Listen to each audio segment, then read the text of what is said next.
Mari kita lakukan tanda kemenangan kita dalam nama Bapa, Putra dan Roh Kudus. Amin. Tuhan, terima kasih hari-hari yang boleh kami lewati. Terima kasih Tuhan karena kami masih dapat menghirup kebaikan kasih-Mu. Terima kasih Tuhan karena sampai hari ini kami dapat berdiri kuat dan tegar. Dan kami percaya itu semua karena Engkau menopang kami ya Tuhan. Tuhan, ampuni kami. Layakkan kami hamba-hamba-Mu ini agar menjadi anak-anak-Mu yang selalu Kau kasih ya Tuhan. Agar Kau mampukan kami membagikan kasih yang kami rasakan dalam kehidupan kami ya Tuhan. Tuhan, kami ingin duduk diam manis dan belajar dan untuk lebih mengenal kasih-Mu, agar apa yang kami dapatkan dapat kami agar dapat menjadi remah dalam kehidupan kami. Sempurnakan hidup kami dan kami semakin layak menjadi murid-Mu yang setia. Berkatilah Sheila yang akan membawakan firman hari ini. Berkatilah setiap perkataannya Tuhan, agar apa yang Sheila sampaikan hari ini boleh kami dengarkan dapat diterima dalam kehidupan kami ya Tuhan. Berbicaralah ya Tuhan, kami siap mendengarkan. Amin. Terima kasih.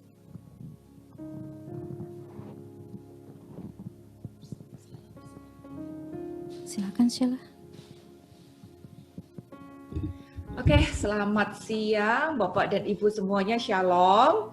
Selamat siang juga hari ini bergabung dengan kita calon-calon biarawati. Selamat siang Suster, Shalom. Bapak dan Ibu, Suster, hari ini kita akan bahas tentang kepenuhan hidup di dalam Kristus. Aku akan pakai satu perikop patokan di Kolose 2 ayat 6 sampai 15. Kolose 2 ayat 6 sampai 15. Karena kita PA ya, saya harap Bapak Ibu Suster semuanya juga ada Alkitab disiapkan, lalu buku catatan.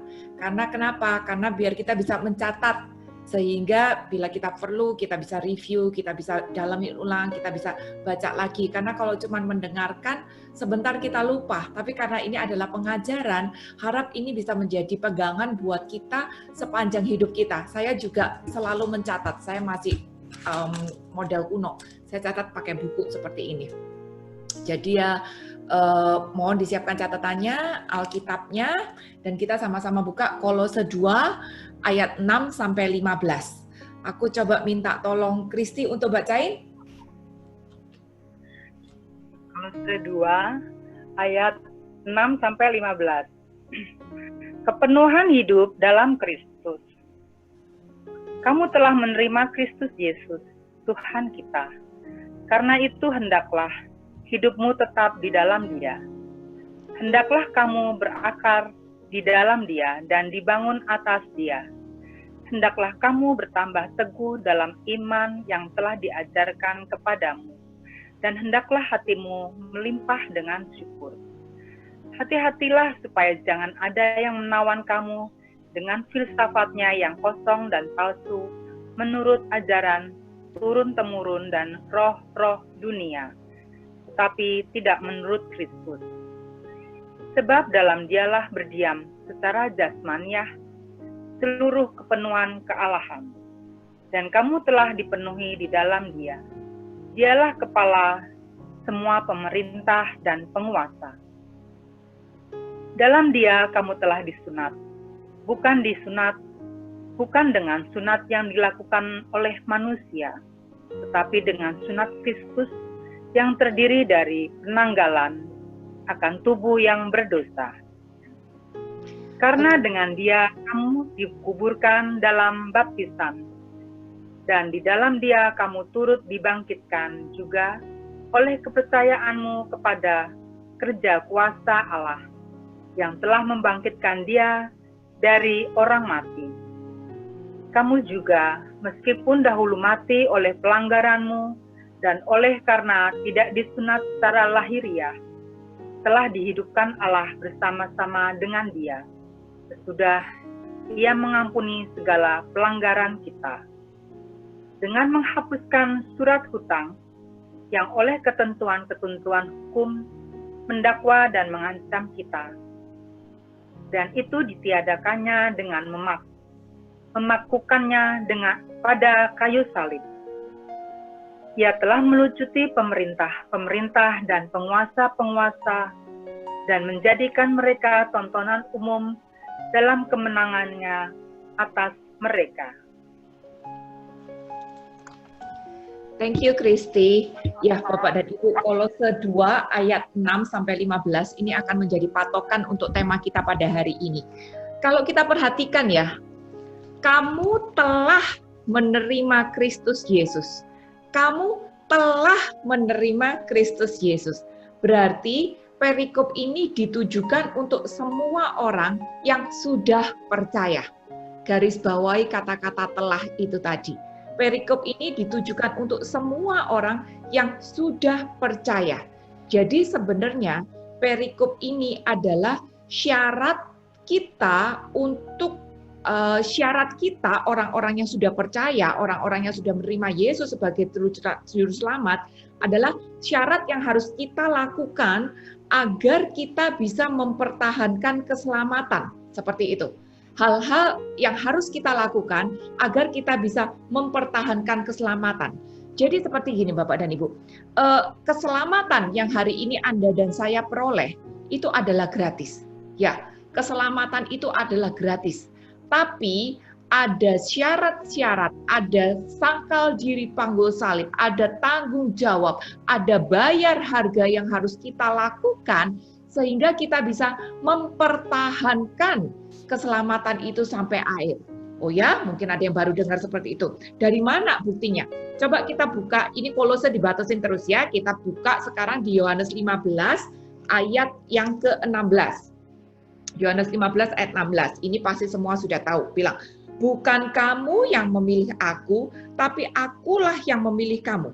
Dan aku telah menetapkan kamu supaya kamu pergi dan menghasilkan buah. Dan buahmu itu tetap supaya apa yang kamu minta kepada Bapa dalam namaku diberikannya kepadamu. Saya yakin Bapak dan Ibu sudah pernah mendengar ayat ini ya.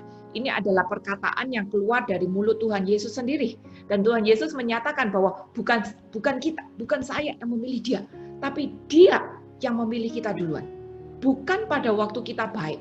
Bukan pada waktu kita sudah suci, bukan pada waktu kita sudah kudus dan benar.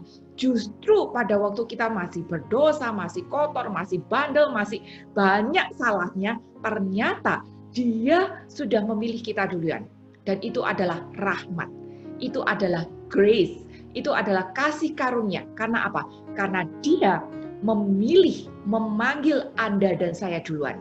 Nah sekarang setelah Dia memanggil Anda dan saya, tergantung kita nih. Pada waktu kita dipanggil, kita jawab nggak? Kita nurut nggak? Kita nanggepin panggilan itu apa enggak? Kalau kita menanggapin panggilan itu, maka yang terjadi adalah Roma 10 ayat 9 sampai 10.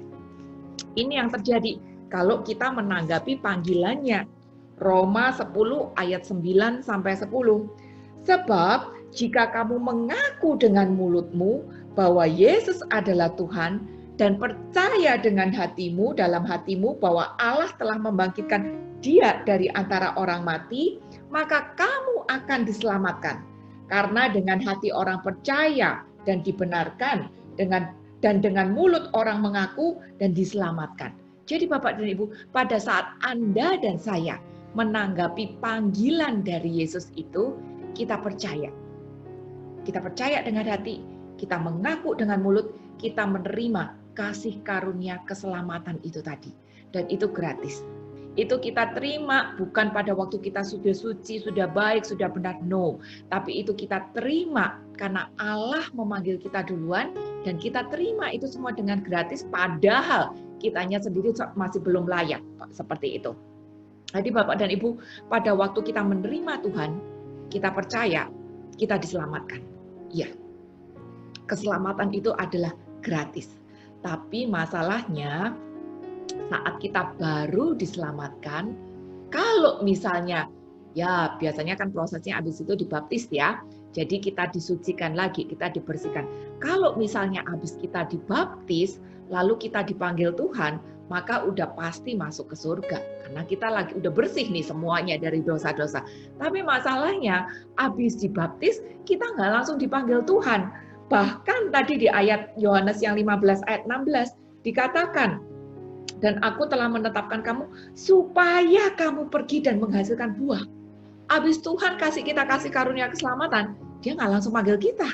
Tapi dia kasih kita kerjaan supaya kita pergi menghasilkan buah, dan bukan buah yang sembarangan. Kita udah bahas ini 2 minggu yang lalu, tapi agar buah itu tetap. Agar buah itu tetap. Jadi ini rencana Bapa kepada Anda dan saya. Maka sekarang untuk kita yang sudah menerima keselamatan ini tadi, ada tugas-tugas, ada sangkal diri panggul salib, ada tanggung jawab yang harus Anda dan saya lakukan, sehingga kita bisa mempertahankan keselamatan itu nanti, itu tadi, sampai waktunya Tuhan memanggil kita.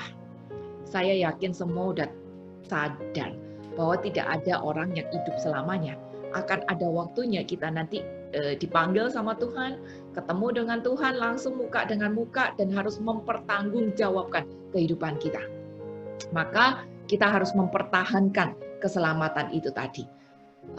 Mungkin ada yang nanya, oh ya, emang begitu? Keselamatan bukannya sekalinya udah percaya, udah pokoknya percaya dengan hati, mengaku dengan mulut, udah selamat, udah pasti aman semuanya. Tidak. Ada banyak ayat yang menyatakan bahwa ada harga yang harus Anda dan saya bayar untuk mempertahankan keselamatan itu. Coba kita buka di Filipi 2 ayat yang ke-12. Filipi 2 ayat yang ke-12.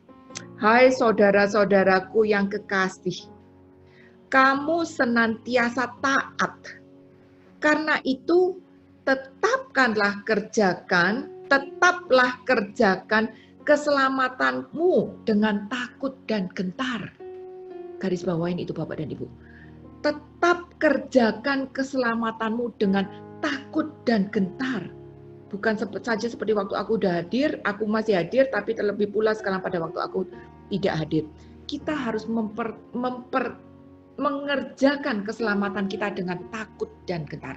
Kalau kita mengerjakan keselamatan ini tadi dengan takut dan gentar, kita itu akan berhati-hati di dalam setiap kehidupan kita, di dalam perkataan kita, di dalam sikap kita, di dalam pilihan kata-kata kita, di dalam respon kita di dalam kehidupan ini, kita akan berhati-hati. Ini kalau kita belajar untuk mengerjakan keselamatan ini tadi dengan takut dan gentar. Ayat lainnya, Ibrani 9 ayat 28b. Aku kasih 2 ayat aja. Alkitab selalu mengatakan bahwa bila ada 2 ayat yang mengatakan hal yang sama, berarti itu adalah hal yang mutlak. Maka aku kasih contoh 2 tadi dengan di Kolose, udah 3 ayat yang menyatakan bahwa kita harus mempertahankan keselamatan ini. Ibrani 9 ayat 28b. Aku akan baca setengah. 2 kata-kata yang terakhir, menganugerahkan keselamatan kepada mereka yang menanti-nantikan Dia. Menganugerahkan keselamatan bagi mereka yang menanti-nantikan Dia. Bapak dan Ibu, pada waktu kita percaya Yesus, kita menerima keselamatan itu. Tapi kita harus mempertahankan dengan takut dan gentar. Dan kalau kita pertahankan itu tadi keselamatan dengan takut dan gentar, kita menanti-nantikan kedatangan Dia gitu. Sehingga pada waktu kita ketemu dengan Dia, Dia bisa menganugerahkan keselamatan. Dia bisa menganugerahkan upah itu tadi. Nah, kalau orang yang menanti-nantikan, dia pasti berjuang. Dia pasti siap-siap. Dia pasti nggak sembarangan gitu di dalam kehidupannya. Karena apa? Karena dia sedang menanti-nanti. Jadi dia siap-siap. seperti wanita bijaksana di dalam perumpamaan tentang minyak. 5 wanita bijaksana, dia menanti, bukan cuma menanti aja, tapi dia menanti dengan bawa spare, serep minyaknya. Bukan seperti 5 wanita yang bodoh, yang cuma duduk dan nunggu. Nah, bagaimana dengan kita? Kalau kita memang menanti-nantikan keselamatan, kita pasti siap-siap. Kita pasti hati-hati. Kita pasti berani untuk berjuang mempertahankan itu tadi. Karena ternyata ayat ini bilang bahwa anugerah keselamatan ini hanya untuk yang beriman. Anugerah keselamatan hanya diberikan untuk yang beriman. Keselamatan diberikan gratis kepada mereka yang mau menerima Yesus. Tapi anugerah keselamatan diberikan kepada mereka yang menanti-nantikan, yang beriman, yang berjuang untuk mempertahankan itu tadi dengan takut dan gentar. Jadi Bapak dan Ibu, sekarang kelihatan kalau Kolose 2 ini tadi perikop yang kita baca ayat 6 ini memang bicara untuk Anda dan saya. Orang-orang yang sudah menerima Yesus dan sekarang kita diingatkan bagaimana kita bisa mempertahankan keselamatan itu tadi. Nah, sebenarnya pada waktu Tuhan memberikan kita keselamatan, tujuan Tuhan itu apa sih? Tujuan Tuhan itu ada di Pengkhotbah 12 ayat yang ke-7. Pengkhotbah 12 ayat yang ke-7. Dan debu kembali menjadi tanah seperti semula, dan roh kembali kepada Allah yang menciptakannya, yang mengaruniakannya. Ini adalah tujuan Allah. Bagaimanapun juga, Tuhan itu bukan menciptakan manusia agar manusia itu nanti binasa. Tidak. Dia tidak main-main seperti itu. Maka bagaimanapun juga Tuhan menciptakan manusia dan memberi rohnya dengan tujuan agar roh itu nanti bisa kembali kepada Dia yang telah menganugerahkannya itu tadi. Itu tujuan Dia. Maka Dia memberi kita keselamatan. Maka Dia mengajarkan kepada kita bagaimana cara mempertahankan keselamatan itu sehingga di akhir kehidupan nanti, sehingga di akhir tugas perutusan kita itu nanti kita bisa menerima anugerah keselamatan itu tadi. Nah, bagaimana sekarang cara kita mempertahankan keselamatan? Syarat-syaratnya ada di Kolose 2 ayat 6 dan 7 yang tadi kita sudah baca. Kolose 2 ayat 6b dikatakan, hendaklah hidupmu tetap di dalam Dia. Aku akan kasih poin-poinnya dulu ya berdasarkan ayat ini. Syarat-syarat yang harus Anda dan saya lakukan sehingga kita dapat mempertahankan keselamatan itu tadi sampai akhir. Yang pertama adalah ayat 6b. Tetap di dalam Dia. Tetap di dalam Dia. Lalu yang kedua, kalau kita sudah tetap di dalam Dia, baru kita bisa berakar di dalam Dia. Kalau kita sudah berakar di dalam Dia, yang ketiga, baru kita bisa dibangun di atas Dia. Kalau kita sudah dibangun di atas Dia, baru kita bisa bertambah teguh. Yang keempat, bertambah teguh di dalam iman. Kalau kita sudah makin teguh, baru yang kelima, hati kita bisa melimpah dengan syukur. Jadi Bapak dan Ibu, kita percaya bahwa Alkitab ini adalah sabda Tuhan. Maka setiap urutan kata di dalam Alkitab itu pun ada artinya. Kenapa kata ini lebih dulu daripada yang lain? Itu pun ada artinya. Dan kita belajar bahwa langkah pertama kita harus tetap di dalam Dia. Yang kedua baru kita berakar di dalam Dia. Sesudah berakar baru kita dibangun di atas Dia. Baru kita bisa bertambah teguh. Baru hati bisa melimpah dengan syukur. Dan ini tidak bisa dibolak-balik. Karena Alkitabnya kayak gitu ngomongnya. Contohnya aja kalau dibalik. Kalau kita nggak berakar, gini ya, rumah itu kan harus ada fondasinya dulu. Atau pohon harus ada akarnya dulu. Kalau pohon tidak ada akar atau rumah tidak ada fondasi, bisa aja muncul di permukaan ada sebuah bangunan. Tapi begitu tanahnya goyang, begitu ada angin, ada badai, maka apa yang di permukaan itu akan jatuh. Karena apa? Tidak ada fondasi. Jadi memang benar, harus tetap dulu, berakar dulu baru dibangun. Bisa aja orang kayaknya muncul di permukaan, langsung jadi populer, langsung kayaknya keren, bisa. Tapi kalau dia tidak berakar, ada tantangan sedikit, ada godaan sedikit, dia akan gampang jatuh. Jadi memang Alkitab ini luar biasa sekali. Bahkan setiap urutan kata ini tadi mendidik Anda dan saya untuk mengerti jalan-jalan yang Tuhan ajarkan kepada kita. Yang pertama, kita diminta untuk tetap di dalam Dia. Nah, Bapak dan Ibu, tadi kita sudah belajar ya bahwa terima keselamatan itu mudah, tapi untuk mempertahankan keselamatan itu butuh perjuangan. Sama seperti nikah, nikahnya itu mudah, tapi untuk mempertahankan pernikahan itu butuh perjuangan juga. Dan untuk mempertahankan pernikahan itu bukan cuma sendiri, tapi butuh dua orang. Kalau satu orang berjuang, yang satunya lagi nggak berjuang, nggak bisa jadi juga. Jadi butuh dua belah pihak untuk berjuang bersama-sama untuk membawa pernikahan ini bisa kelar sampai akhir. Demikian juga dengan relasi kita dengan Tuhan. Tuhannya sudah memberi kita anugerah keselamatan. Tuhannya sudah mengasihi kita dahulu. Tuhannya sudah mengangkat kita lebih dahulu. Jadi Tuhan ini tidak akan pernah lari kemana-mana. Malah dia akan memimpin jalan kita. Nah sekarang pasangan satunya, si kita nih, bagaimana dengan sikap hidup kita? Bagaimana dengan pilihan-pilihan kita? Kalau Tuhannya berjuang untuk mempertahankan kita, tapi kitanya yang nggak mau melulu gitu, ya nggak akan jadi apa-apa. Maka bagian kita adalah untuk tetap di dalam Dia.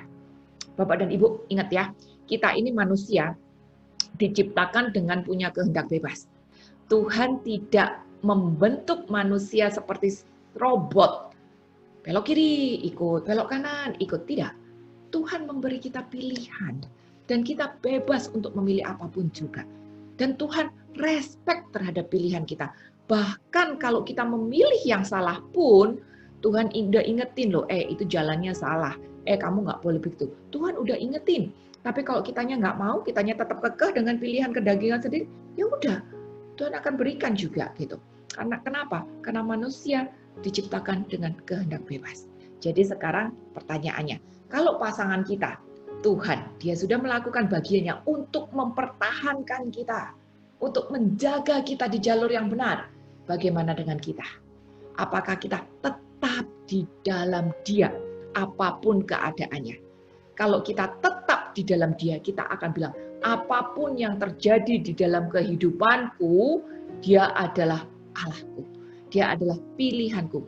Walaupun mungkin aku ditawarin berapa? 70 miliar misalnya ya, ngomong gedenya aja.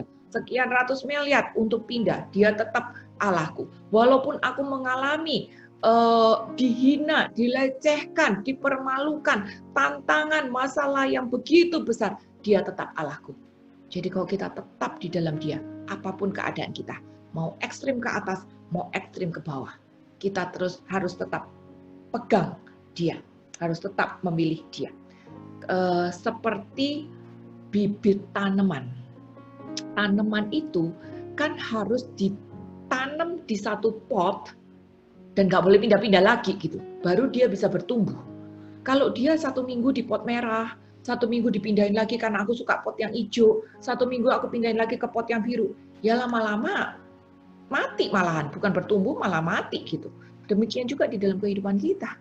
Kehidupan rohani kita tidak akan bisa tumbuh kalau kita tidak tetap di dalam Dia.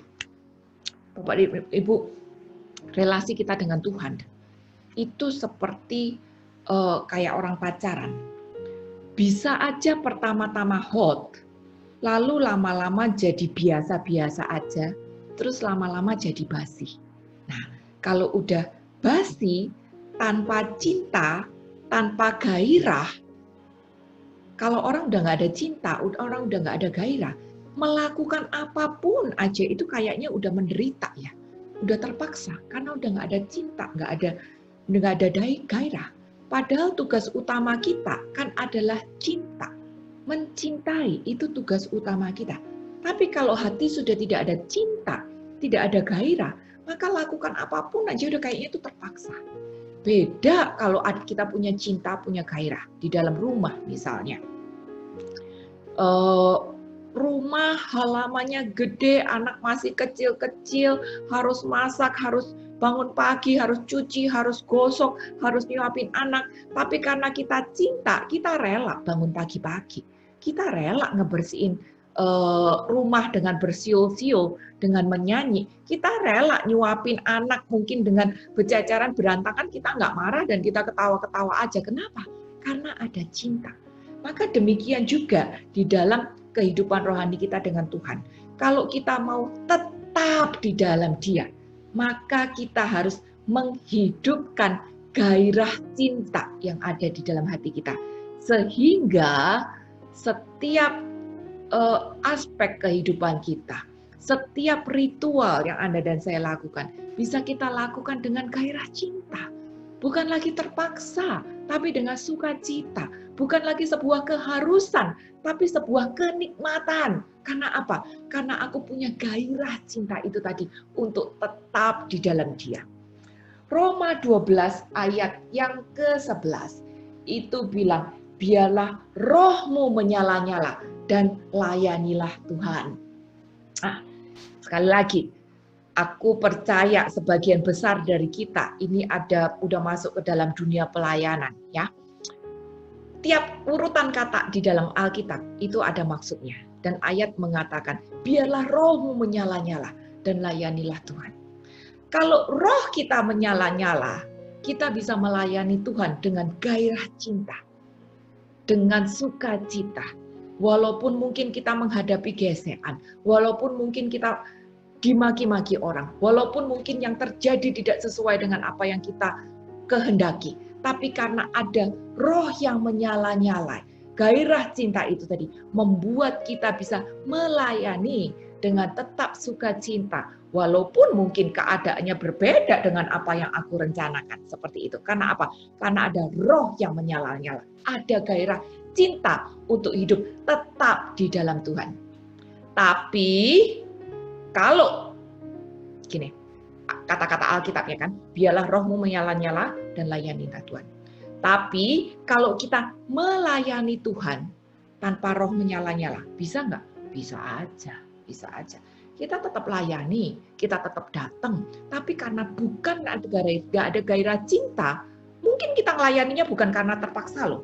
Tapi mungkin kita melayani karena motivasi yang lain, karena daripada aku bosen di rumah, biar aku kelihatannya aktif, karena di situ ada panggung buat aku, biar kayaknya aku keren gitu, biar kayaknya aku organize sesuatu, bisa dengan motivasi macam-macam gitu. Tetap melayani, tapi tanpa roh yang menyala-nyala, tidak ada sesuatu apapun yang ditransfer. Tidak ada cinta yang ditransfer pada orang-orang di sekitar kita. Maka Bapak dan Ibu, untuk bisa tetap di dalam Dia, kita harus menjaga agar gairah cinta itu tadi tetap ada. Agar roh kita tetap menyala-nyala. Bagaimana agar roh ini bisa tetap menyala-nyala di dalam kehidupan kita? Saya tahu sebagai seorang manusia kadang-kadang kita juga rasa jenuh. Kadang-kadang kita juga rasa kecewa dengan keadaan. Kadang-kadang kita rasa, aduh kok kayaknya flat banget, datar banget gitu. Tapi bagaimana aku untuk menghidupkan roh ini lagi loh, biar roh menyala-nyala, biar gairah cinta tetap ada, biar aku tetap di dalam Dia. Bagaimana padahal aku lagi rasa jenuh gitu. Apa yang harus kita lakukan? Ibrani 12 ayat 1 sampai 3. Ibrani 12 1 sampai 3. Karena kita mempunyai banyak saksi bagaikan awan yang mengelilingi kita, marilah kita menanggalkan semua beban dan dosa yang begitu merintangi kita dan berlomba dengan tekun dalam perlombaan yang diwajibkan bagi kita. Satu kata kunci, tekun. Angkat beban, tanggalkan beban, lepaskan dosa, lepaskan dakwaan iblis, dan tetap tekun. Tetap tekun, karena kita ini sudah di ladang perlombaan. Marilah kita melakukan dengan mata tertuju kepada Yesus, fokus yang memimpin kita dalam iman, dan yang membawa iman kita itu pada kesempurnaan, yang dengan mengabaikan hinaan tekun memikul salib. Ganti sukacita yang disediakan bagi Dia yang sekarang duduk di sebelah kanan tahta Allah. Ingatlah selalu akan Dia yang tekun menanggung perbantahan sehebat itu terhadap dirinya dari pihak-pihak orang berdosa. Supaya jangan kamu menjadi lemah dan putus asa. Bapak dan Ibu, kata pertama, tekun. Ada 3 kali kata tekun keluar di 3 ayat itu tadi. Dalam keadaan apapun, walaupun hati lagi down, walaupun lagi dingin, kayaknya lagi nggak minat, kayaknya lagi galau, tetap tekun, tetap maju terus, tetap baca firman terus, tetap belajar berdoa, walaupun hati kayaknya nggak bisa connect gitu ya, tetap tekun. Kunci pertama ada biar roh tetap menyala-nyala dan tetap di dalam Dia adalah tekun. Setelah kita belajar tekun, kita belajar di dalam ketekunan itu untuk fokus. Tekun dan fokus. Jadi itu kuncinya. Agar roh kita tetap menyala-nyala. Dan kita tetap memilih Dia.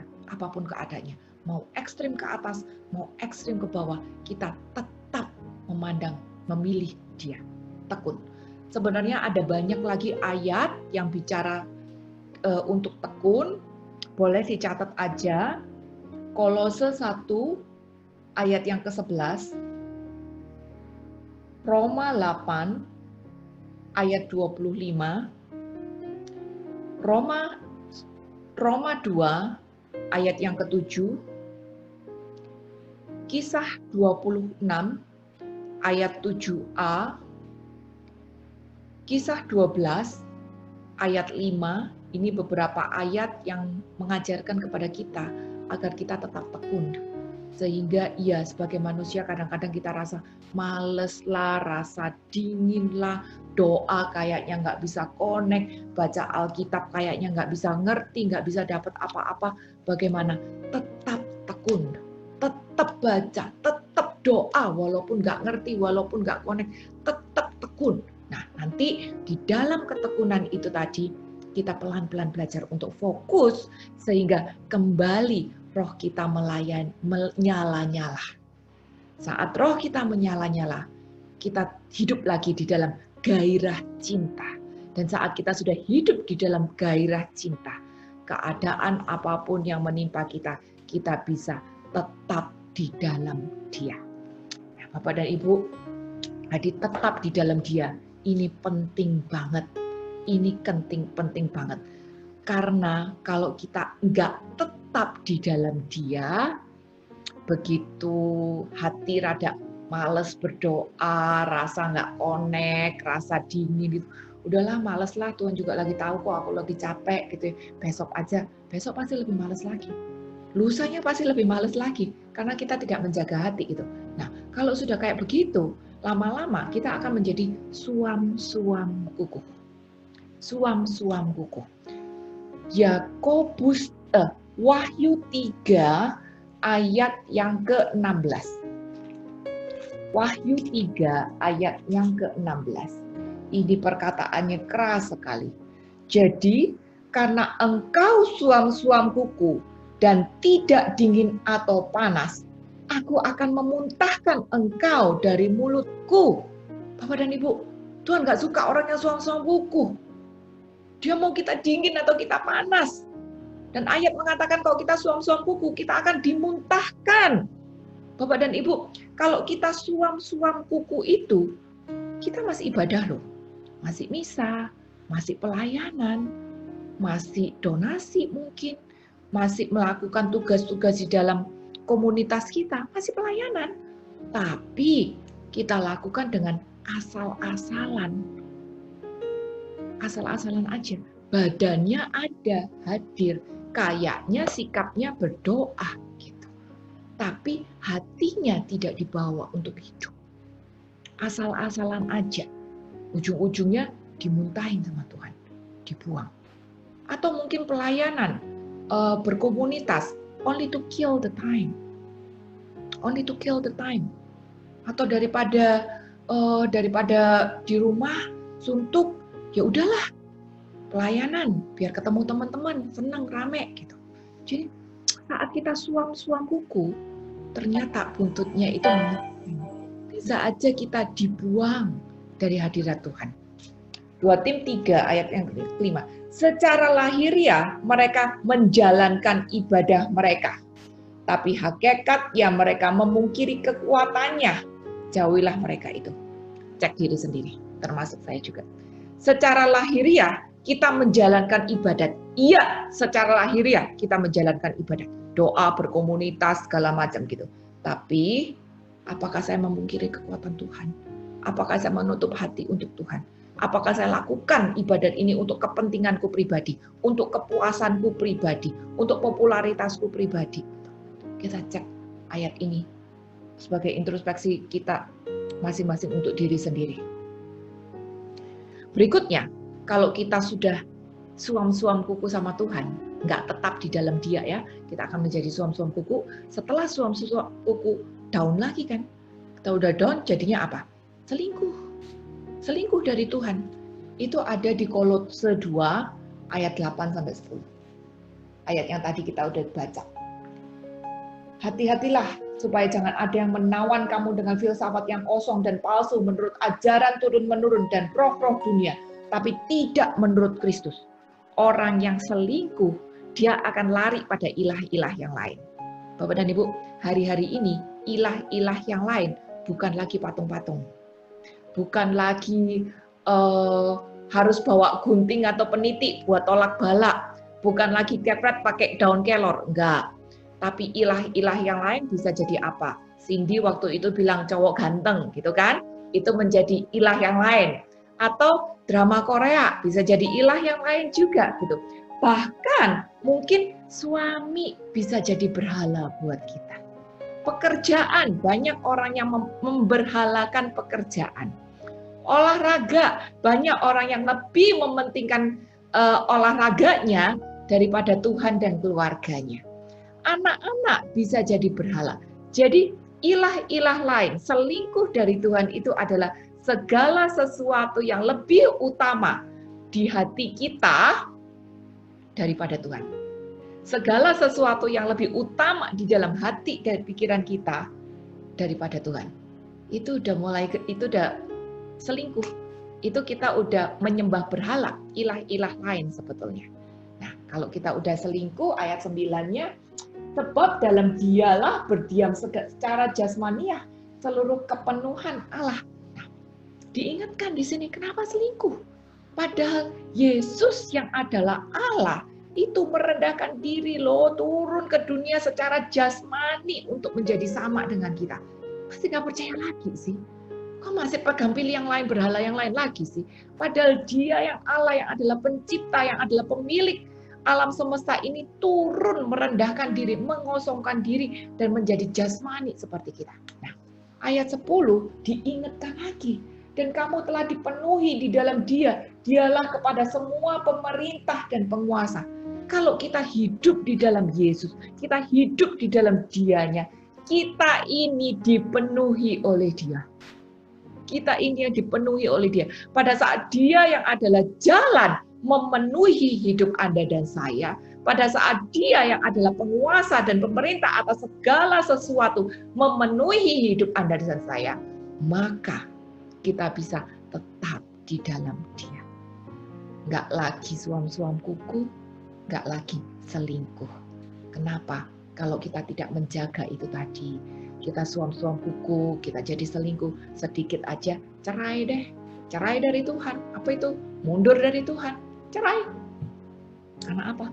Kita tidak membiarkan hidup kita dipenuhi oleh Dia.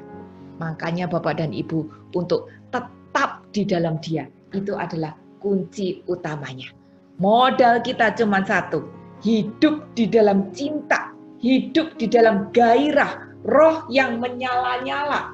Yohanes 8 ayat yang ke-31. Yohanes 8 ayat yang 31. Ini juga perkataan dari Tuhan Yesus sendiri. Maka katanya kepada orang-orang Yahudi yang percaya kepadanya. Orang-orang Yahudi yang percaya, itu siapa? Anda dan saya.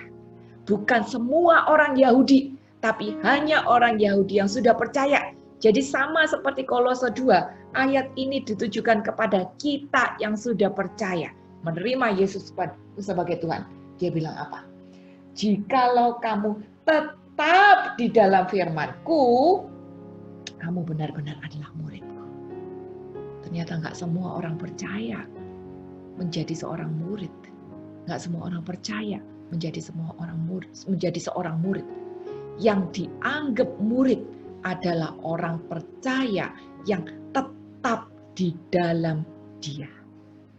Orang yang tetap di dalam Dia berani bayar harga. Orang yang tetap di dalam Dia tidak akan lari kemana-mana pada waktu keadaan mengecewakan, pada waktu keadaan sedang membawa dia tinggi. Orang yang tetap di dalam Dia akan tetap memilih Dia sebagai jalan apapun keadaannya. Orang yang tetap di dalam Dia akan berusaha untuk membuka hatinya sehingga roh tetap menyala-nyala. Ada gairah cinta untuk kepenuhan di dalam Dia. Bapak dan Ibu, kalau memang kita hidup di dalam gairah cinta, orang yang mencintai itu tidak butuh bukti. Orang yang mencintai itu tadi tidak butuh hadiah. Karena apa? Karena aku sudah mencintai dia. Mungkin sama seperti kita dengan orang tua kita atau kita dengan anak-anak kita. Karena kita mencintai dia, saya tidak minta lagi, anakku kasih aku hadiah ya biar aku tahu bahwa kamu mencintai aku gitu. Enggak dikasih hadiah, aku tetap mencintai dia. Nah, sekarang bagaimana dengan kita dengan Tuhan? Tuhan mencintai kita, udah pasti. Apakah saya masih perlu bukti? Apakah saya masih perlu bukti? Kalau saya masih perlu bukti bahwa Dia mencintai saya, maka sebenarnya saya belum totalitas mencintai Dia. Tapi kalau saya sudah tidak perlu bukti bahwa Dia mencintai saya, apapun yang Dia izinkan terjadi di dalam kehidupanku, baik itu bagus, baik itu mungkin mengecewakan buat aku tetap memilih Dia, maka di situ sebetulnya aku sudah hidup di dalam gairah cinta. Tapi kalau kita masih, Tuhan sembuhkan aku, Tuhan menangkan tenderku, Tuhan kasih aku berkat, dan kalau doa itu tidak dikabulkan lama lalu aku mutung, berarti aku masih minta kado, berarti aku masih minta bukti, berarti hatiku belum totalitas mencintai Dia. Ini checklist sendiri untuk Anda dan saya. Berikutnya, setelah kita hidup tetap di dalam Dia, baru kita bisa ayat yang ke-7 ya, bisa berakar. Sesudah tetap baru berakar, ya kan? Kayak akarnya pohon benih tadi, kalau 1 minggu di pot merah, 1 minggu di pot biru, 1 minggu di pot hijau, dia tidak akan berakar. Tapi kalau dia diam di pot merah, lama-lama dia akan berakar. Diam di pot merah aja, kalau kurang air, kalau nggak dipupukin, pun juga bisa nggak berakar. Itu tergantung tanah hati kita sendiri, bagaimana kita mengelola tanah hati. Bukan salahnya Tuhan, tapi bagaimana kita mengelola tanah hati. Tapi kunci pertama, kita tetap di dalam Dia dulu, lalu kita belajar untuk kelola hati kita, sehingga kita bisa berakar di dalam Dia. Bapak dan Ibu, aku kasih istilah pribadi. Orang Kristen itu ada 2 macam. Ada yang namanya Kristen daun, ada yang namanya Kristen akar. Jelas ayat mengatakan kalau dia mau kita menjadi Kristen akar. Nah, Kristen daun itu kayak apa? Bayangin sebuah pohon, daunnya banyak, hijau. Tapi kalau ternyata akarnya dia kecil, pendek-pendek aja, yang terjadi apa? Yang terjadi ada angin sedikit, ada hujan rintik-rintik aja, nggak usah hujan badai deh, hujan rintik-rintik aja, daunnya akan rontok. Kelihatannya bagus pertama-tama, kelihatannya menyenangkan pertama-tama. Tapi begitu ada goncangan dikit, nggak usah banyak-banyak, angin sepoi-sepoi atau hujan rintik-rintik, ini daun udah rontok. Jadi dia tidak akan berbuah. Berdaun hijau iya, tapi begitu ada tantangan sedikit, rontok.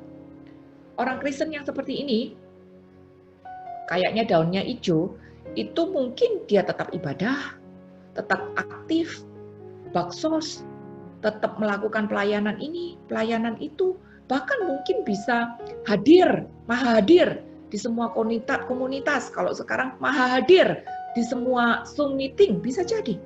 Tapi motivasinya apa? Itu pertanyaan pribadi. Apakah pada waktu itu dia membuka hatinya sehingga firman Tuhan memang jatuh ke lahan yang subur? Atau dia datang sehingga firman Tuhan hanya menjadi ingatan buat dia, tidak mengubah hati dia? Ini buat refleksi kita pribadi.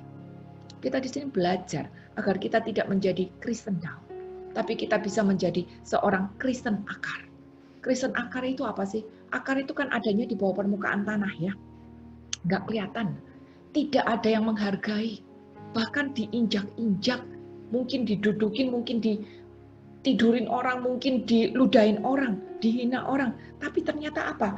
Dengan akar yang tidak kelihatan dan diinjak-injak itu tadi, ternyata akar itu menyerap makanan dan membagi-baginya ke atas lewat akar itu tadi, menjamin pertumbuhan. Akar menjamin kehidupan sebuah pohon sehingga pohon bisa bertumbuh, berdaun, dan berbuah. Itu. Kita harus jadi Kristen akar yang mungkin tidak kelihatan orang, tidak terima pujian, mungkin dihina juga, mungkin mengalami hal-hal yang tidak enak juga gitu. Tapi pastikan hati kita terbuka untuk setiap firman Tuhan.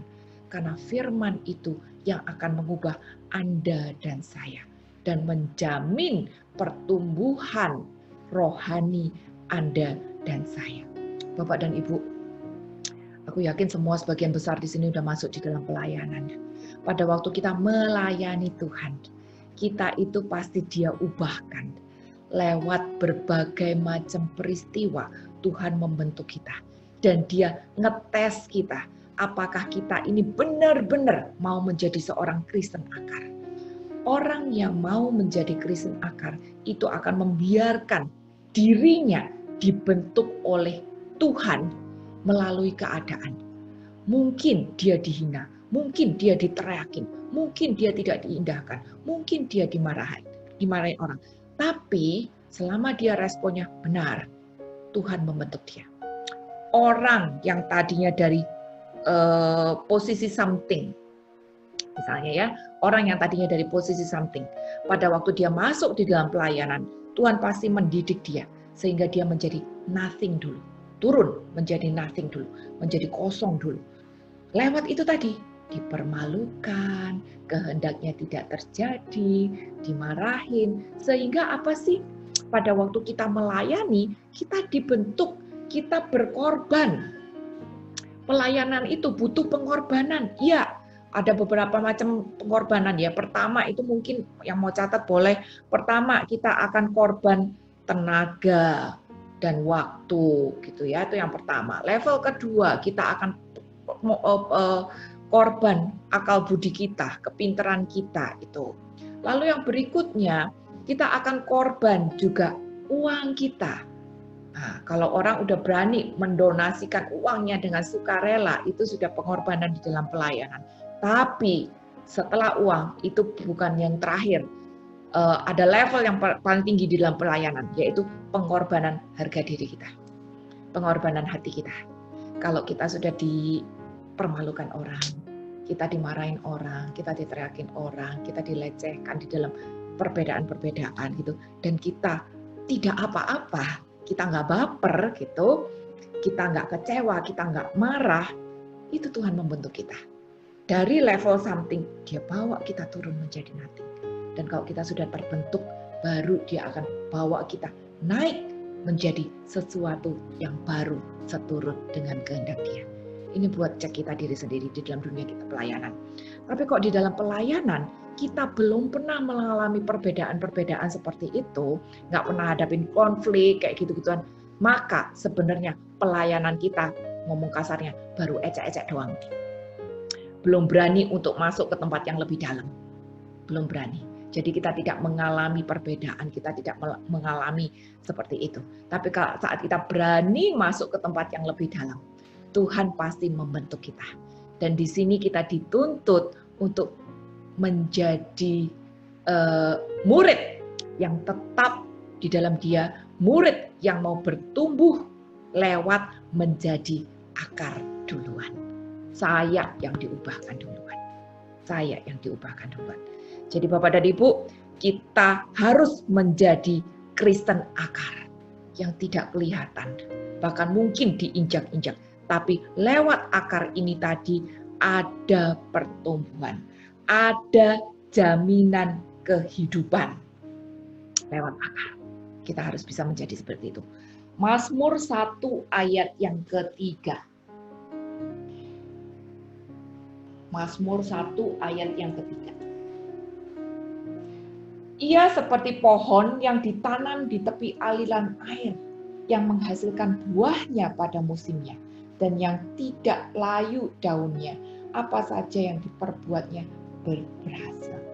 Pohon yang ditanam di tepi aliran air. Ini apa sih? Air itu bicara tentang firman ya. Kalau tidak ada air, tidak ada kehidupan. Tapi untuk bisa menyerap air yang adalah sumber kehidupan itu tadi butuh akar. Butuh akar. Jadi make sure dulu kita ini punya akar, fondasi yang kuat sehingga kita bisa menjamin kehidupan pohon agar ada buah dan daun yang menjadi berkat untuk orang lain. Itu yang di make sure. Jadi jangan kebalik, jangan make sure pertumbuhannya dulu, jangan make sure buahnya dulu, tapi make sure akarnya itu dulu. Mungkin nggak kelihatan, nggak dipuji orang, tapi justru itu yang menjamin kehidupan dari sebuah pohon. Nah, berikutnya, kalau kita sudah punya akar, maka ayat yang Kolose 2 ayat 7b, kita akan dibangun di atas Dia. Akar sudah kuat, baru muncul di permukaan. Dan kalau akar ini kuat, yang muncul di permukaan ini adalah sesuai dengan kehendak Tuhan. Bukan dengan kuat gagah kita sendiri, kita bangun, tapi ternyata akarnya kecil. No. Tapi kalau akar sudah kuat, yang muncul di permukaan, ini akan sesuai dengan kehendak Tuhan. Bandingkan dengan perumpamaan tentang rumah yang dibangun di atas pasir atau di atas batu. Lukas 6 ayat 47 sampai 49 bicara tentang dua macam fondasi itu tadi. Fondasi kita apa sekarang? Akar kita kuatkah? Fondasi kita batukah? Jangan-jangan yang muncul doang nih, yang tumbuh yang di atas doang nih kayaknya keren. Wah, aku maha hadir, aku kenal Romo ini, aku kenal Romo itu, aku donasi ini, aku donasi itu, aku tahu komunitas ini, aku tahu komunitas itu, aku gabung sini, aku gabung situ. Jangan ini introspeksi kita sendiri, termasuk saya juga. Jangan kita seperti itu. Kayaknya di permukaan keren, tapi ternyata akarnya kuat. Jangan. Pastikan akar kita kuat, sehingga pada saat kita dibangun, kita nggak gampang goyah. Checklistnya seperti apa? Kalau di dalam pelayanan, di dalam kehidupan kita sehari-hari, kita ngalami perbedaan, kita ngalami permasalahan gitu, gampang selingkuh nggak? Gampang marah sama Tuhan nggak? Apalagi bercerai. Atau pada saat kita disuruh Tuhan sesuatu, kita bisa taat nggak? Nah, itu checklistnya. Kalau kita bisa taat disuruh Tuhan, ya kita berarti sudah mulai dibangun di atas Dia. Atau kita menghadapi perbedaan, kita nggak marah, kita nggak kecewa, kita nggak teriak-teriak. Nah, itu berarti kita sudah mulai dibangun di atas fondasi yang kuat. Kenapa? Innerku yang diubah dulu. Sikap batinku yang diubah. Sikap batinku diubah, pikiranku diubah. Lidah bibirku pun juga diubah. Itu kelihatannya dari situ. Tapi kalau aku pelayanan terus, secara jasmani, apal banyak ayat, doa bagus, pujian bagus, tapi mulutku kasar, kata-kataku jahat, sifatnya julid kayak gitu. Itu belum bertumbuh sebetulnya. Checklistnya seperti itu. Jadi kita lihat, saya sudah punya hati yang mau dibentuk enggak? Saya sudah hidup di dalam ketaatan apa enggak? Kalau saya sudah berakar di dalam Dia dan mulai dibangun di atas Dia, saya pasti bisa punya hati yang mau dibentuk, pikiran otomatis diubahkan, lidah bibirku pasti juga jadi berubah, dan saya pasti hidup di dalam ketaatan. 1 Yohanes 5 ayat 3. 1 Yohanes 5 ayat 3. Sebab inilah kasih Allah, yaitu bahwa kita menuruti perintahnya. Perintah-perintahnya itu tidak berat. Kita tahu sebagai seorang Kristen, kita dituntut untuk menjadi seorang pelaku firman. Bahwa firman tanpa perbuatan, iman tanpa perbuatan, itu adalah sia-sia. Jadi iman kita dibuktikan dengan tindakan kita. Dan bagaimana dengan tindakan kita? Bagaimana dengan sikap bibir kita? Kalau Tuhan suruh ampuni dia, bisa nggak kita ampuni? Dia udah tipu aku Tuhan. Duitku satu keluarga habis-habisan semuanya. Rumah habis, semua habis. Sampai kita nggak punya apa-apa lagi. Bagaimana saya bisa ampuni? Tapi Tuhan bilang, perintah-perintahnya itu tidak berat. Kalau saya masih rasa berat untuk taat sama dia, berarti cuma satu, akar kita kurang kuat. Gairah cinta kita kurang menggelora. Jadi saya nggak rela melakukan apa yang dia suruh karena saya tidak bergelora atas cinta. Seperti itu. Jadi cek. Hidup di dalam hukum kasih. Hakikat dari kasih itu adalah pengampunan. Hakikat mengasihi Tuhan itu adalah taat.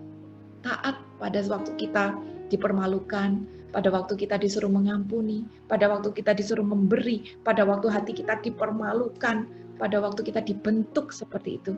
Apakah saya masih merasa berat? Kalau saya masih merasa berat, balik lagi ke poin nomor 1 dan 2.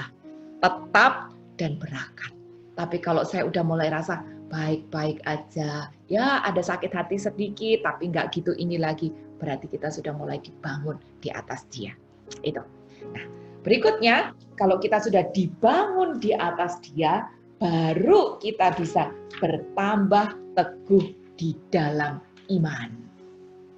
Bapak dan Ibu, iman itu dinamis ya. Iman itu adalah sesuatu yang hidup. Dia tidak segini-segini aja, enggak, tapi hidup. Berarti tambah gede, tambah gede, tambah gede, tambah gede, tambah kuat, tambah mantap kayak gitu ya, tambah berkualitas gitu. Maka kalau kita bertambah teguh di dalam iman, kita nggak mandek di level iman percaya doang. Kita nggak mandek di level iman percaya. Iman percaya itu apa sih? Iman yang percaya bahwa Yesus itu adalah Tuhan, Yesus adalah Juru Selamat, Yesus adalah anak Allah, Yesus sudah bangkit. Itu kita cuma baru di level percaya. Tapi Tuhan mau kita bertumbuh sampai punya iman yang mengalahkan dunia. Seperti Daud, seperti Abraham. Kenapa Daud dan Abraham itu dipanggil sebagai bapak kaum beriman? Karena dia percaya dengan iman pada Tuhan, walaupun apa yang Tuhan suruh itu dia tidak ngerti. Tuhan suruh apa? Nyembelih anaknya. Anak yang dia dapat di usia tua, begitu anak itu ABG, Tuhan bilang, sembelih dia, persembahkan. Dan Abraham nggak nanya-nanya lagi loh. Tuhan yang bener aja. Ngapain dulu kasih anak kalau sekarang suruh sembelih? Dia nggak nanya. Tuhan yang bener aja. Ini anak baru ABG, saya baru cinta-cintanya kok Tuhan ambil segala. Enggak, dia nggak nanya. Dia juga nggak tahu nanti itu anak bakal di-cloning kek, bakal hidup lagi kek, bakal gimana, dia nggak tahu. Tapi satu yang dia lakukan, dia nurut tanpa dia mengerti. Nah, itu adalah iman. Dalam kehidupan, kalau kita disuruh nurut tapi kita ngerti, itu masih gampang. Disuruh nurut tapi kita ngerti, kita masih gampang gitu ya. Tolong dong beliin mama mentega di toko di seberang gitu, karena ini lagi bikin kue nih. Kalau nanggung, kalau nggak ada menteganya sekarang kita nggak jadi makan kue nih. Maka anak nurut karena dia ngerti mama lagi bikin kue gitu. Nah, sekarang suruh nurut sama Tuhan, ampuni dia. Kita nggak ngerti Tuhan kenapa mesti ngampuni. Nanti kalau ngampuni dia makin melunjak sama aku gimana? Dia kurang ajar sama aku gimana? Kita nggak ngerti. Gitu. Tuhan kenapa aku harus bertahan sama dia? Dia sudah kasih aktif ngobrol, dia sudah ngata-ngatain aku kayak gitu. Kenapa aku yang harus nyapa dia duluan? Kan dia yang salah. Kenapa aku yang harus minta maaf dan nyapa duluan? Kita nggak ngerti. Kenapa Tuhan sudah begitu? Tapi ini yang harus kita belajar. Punya iman yang mengalahkan dunia. Taat pada Tuhan walaupun nggak ngerti. Taat sama Tuhan walaupun nggak ngerti. Itulah iman yang mengalahkan dunia.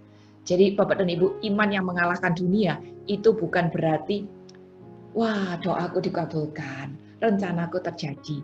Tuhan memberikan aku berkat sehingga apa yang aku doakan aku dapat. No.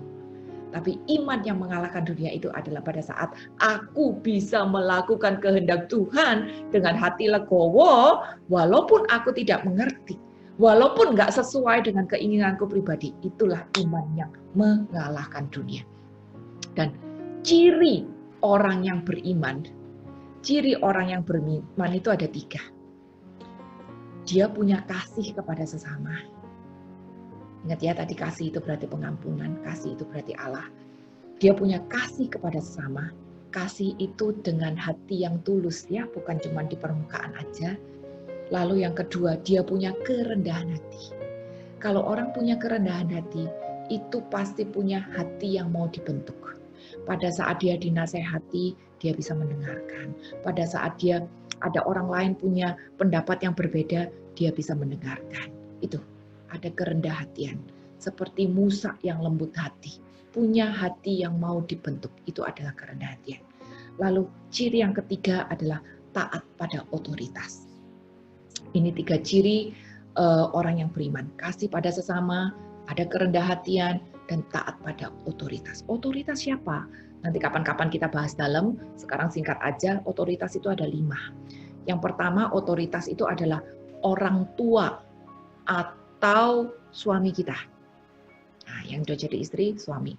Yang masih anak-anak, orang tua. Itu otoritas pertama. Di atasnya itu adalah bos kita. Bos kita di dalam pekerjaan. Atau yang berkomunitas. Bos, enggak boleh ngomong bos. Atasan kita, koordinator komunitas. Itu adalah atas kita. Atau ketua tarekat. Itu adalah atasan kita. Kita harus taat. Lalu yang ketiga, kita harus taat pada otoritas negara. Tuhan juga memakai pemerintah sebagai kepanjangan tangannya, jadi kita harus taat pada aturan negara. Lalu yang berikutnya adalah gereja. Dan yang tertinggi adalah Tuhan. Ini adalah 5 jawatan otoritas yang harus Anda dan saya taati. Semuanya. Orang tua atau suami, atasan, baik di kantor maupun komunitas, maupun di tarekat. Bangsa dan negara kita, gereja, seperti kemarin PSBB, mulai Maret negara bilang semua harus PSBB, maka kita pun harus taat. Kalau kita tidak PSBB, sebenarnya kita sudah melanggar hukum Tuhan juga. Karena apa? Tuhan memakai pemerintah sebagai kepanjangan tangannya. Jadi jangan dipikir kalau kita melanggar PSBB itu kita tidak salah, kita salah juga. Lalu di atas negara kan ada gereja. Hari ini negara sudah bilang boleh beribadah. Tapi gereja kita bilang, Keuskupan Agung Jakarta terutama bilang, belum boleh beribadah kecuali sudah paroki sudah sesuai, sudah dikasih izin oleh keuskupan baru boleh. Maka kita juga taat. Walaupun negara bilang sudah boleh, tapi gereja bilang belum boleh, ya kita juga taat. Seperti itu. Dan otoritas tertinggi pasti adalah Tuhan. Bapak dan Ibu, kalau kita sudah bertambah teguh di dalam iman, baru kita bisa lakukan yang terakhir, yaitu hati melimpah dengan syukur. Kita nggak mungkin bisa bersyukur kalau kita nggak berakar. Kita nggak mungkin bisa bersyukur kalau kita tidak dibangun di atas Dia. Kita tidak mungkin bisa bersyukur kalau kita tidak punya iman. Gimana bisa bersyukur? Abraham anaknya suruh potong, masa bilang, terima kasih Tuhan, anakku aku suruh sembelih, kan tidak seperti itu juga. Gimana bisa bersyukur sekarang kalau misalnya, Tuhan hari ini pekerjaanku terdampak oleh COVID, aku ekonomi keluarga tergoncang, terima kasih Tuhan atas COVID ini sehingga aku tidak punya uang. Kan tidak seperti itu. Jadi bagaimana hati bisa melimpah dengan syukur? Kuncinya itu kalau aku tetap, aku berakar, aku bertumbuh, dan aku bertambah teguh, baru kita bisa melimpah dengan syukur dalam Dia. Satu kata kunci di sini ada di dalam Dia. 1 Tes 5 ayat 18. Ini ayat terakhir. 1 Tes 5 ayat terakhir.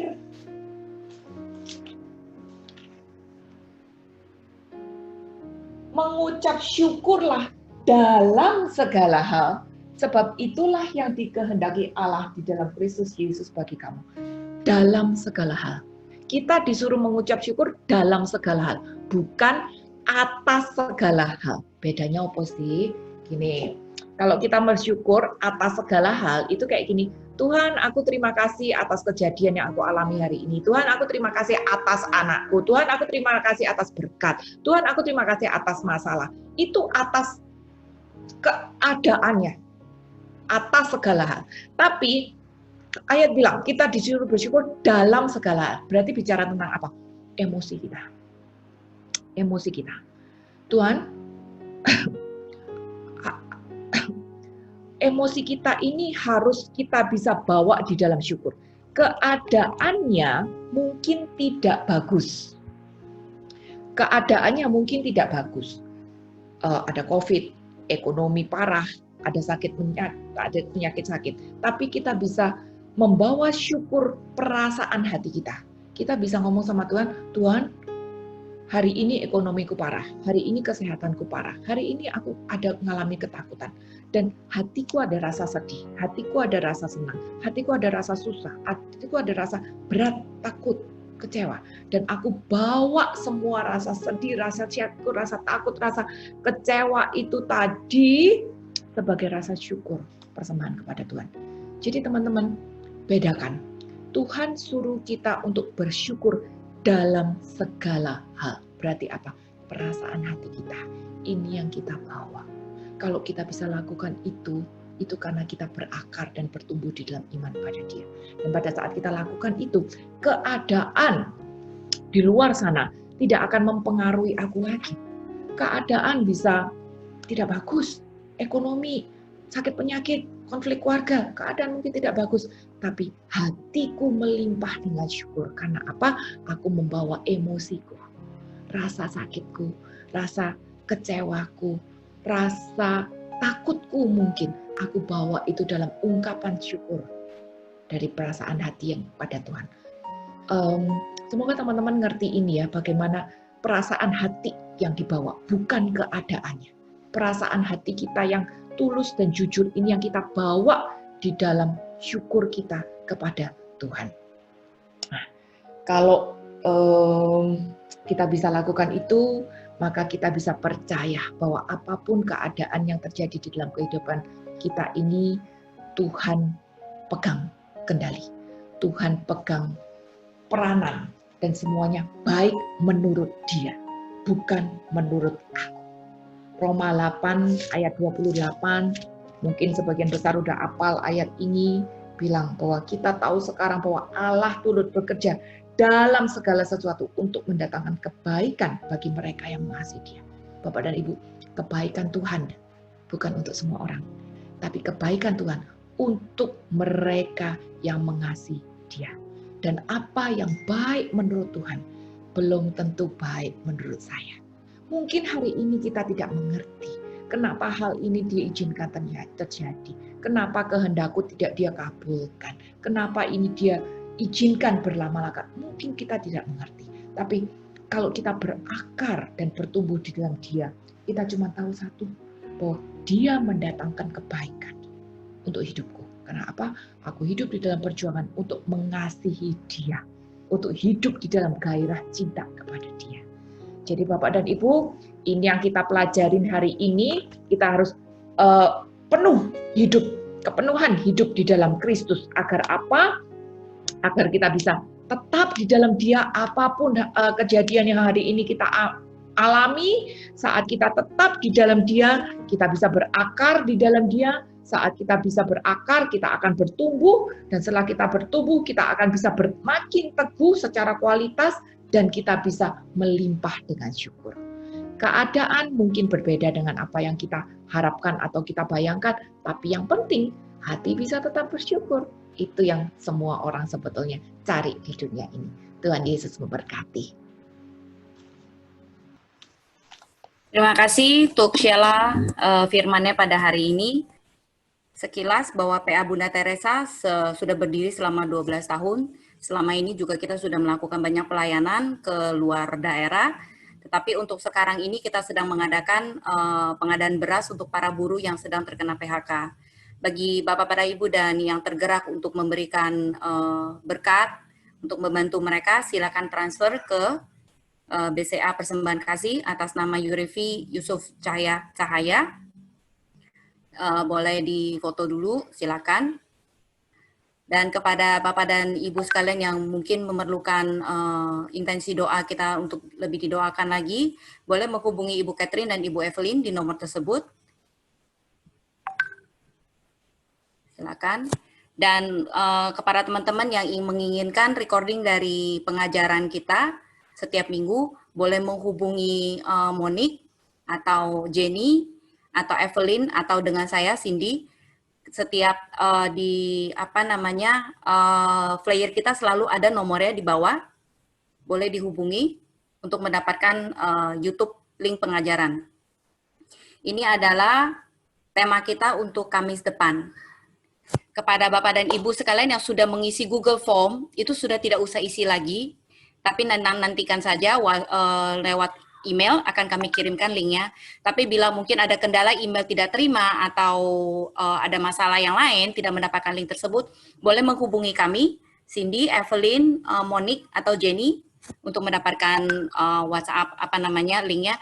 Tapi boleh diberitahu kepada teman-teman yang mungkin belum pernah mengisi Google Form, boleh dihimbau untuk mengisi dulu, setelah itu baru akan kami kirimkan linknya.